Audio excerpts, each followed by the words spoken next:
যারা আইন শৃঙ্খলা অবনতি করবে তাদের কোনো অবস্থায় আমরা ছাড় দিব না।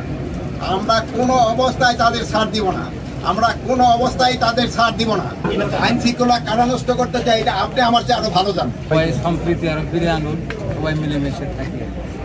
সবাই একই কথা যে আমরা সকলে সম্প্রীতি চাই, কিন্তু আমি জানি না কোথায় একটা ছন্দপতন হচ্ছে এবং ছন্দপতনের ব্যাপারে প্রত্যেকের মধ্যে একটু শব্দ উচ্চারিত হয়েছে ষড়যন্ত্র, যে বাইরের থেকে একটা যেন ষড়যন্ত্র করা হচ্ছে যে আমাদের এই সম্প্রীতিকে নষ্ট করা হচ্ছে। এবং সেই জন্য একটা প্রত্যেক জায়গায় গিয়ে দাবি আসছে যে একটা কমিশন বা একটা কমিটির মাধ্যমে তদন্ত কমিটি করে এখানে সুষ্ঠু ব্যবস্থা করা, যারা প্রকৃত দোষী তাদের যেন আইনের আওতায় তাদেরকে নিয়ে আসা হয়। কিন্তু এখানে কোনো ভেদাভেদ না, কোনো সম্প্রীতির অভাব না, প্রত্যেকের কণ্ঠেই একটা শব্দ এসে আমরা সম্প্রীতি চাই। এই বোধ হয় আমাদের লক্ষ্য শেষ কথা। সেই লক্ষ্যেই আমাদের বক্তব্য আসছে, সেই লক্ষ্যেই প্রত্যেকেই অনেকের জন্য এগিয়ে যেতে চায়, কাজ করতে চায় এবং আশা করি রাঙামাটি একটি সুন্দর সম্প্রীতির শহর হিসাবে বাংলাদেশের সারা বিশ্বে বিজয় থাকে এবং তাতে আপনাদেরও সহযোগিতা খুবই বেশি দরকার।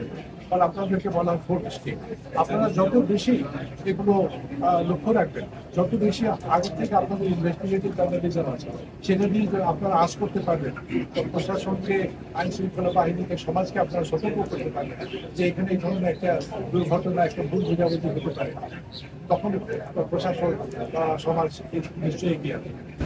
এই যে ঘটনা ঘটছে এই জন্য আমরা একটা উচ্চ ক্ষমতা সম্পন্ন একটা তদন্ত কমিটি গঠন করব এবং এটা আমাদের সহকর্মীদের সাথে আলাপ করার পর। দ্বিতীয় প্রশ্ন হলো, আইন শৃঙ্খলা কোনো অবস্থায় অবনতি হতে দেওয়া যাবে না। আমি আপনাদের সবাই সহযোগিতা চাচ্ছি।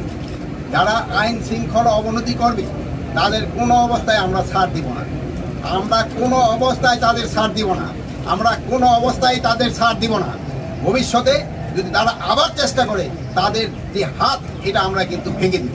এই যারা আইন শৃঙ্খলা অবনতি করতে চায়, আমি আপনাদের কাছে বারবার অনুরোধ করব, আইন শৃঙ্খলা যেন উন্নতি হয়, আপনারা আমাদের সহযোগিতা করবেন।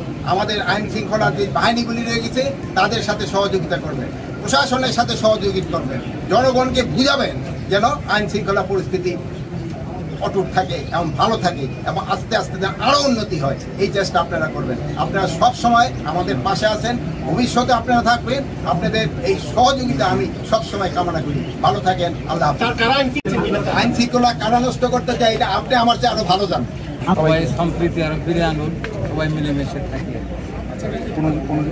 কোনো মেসেজ সবার উদ্দেশ্যে?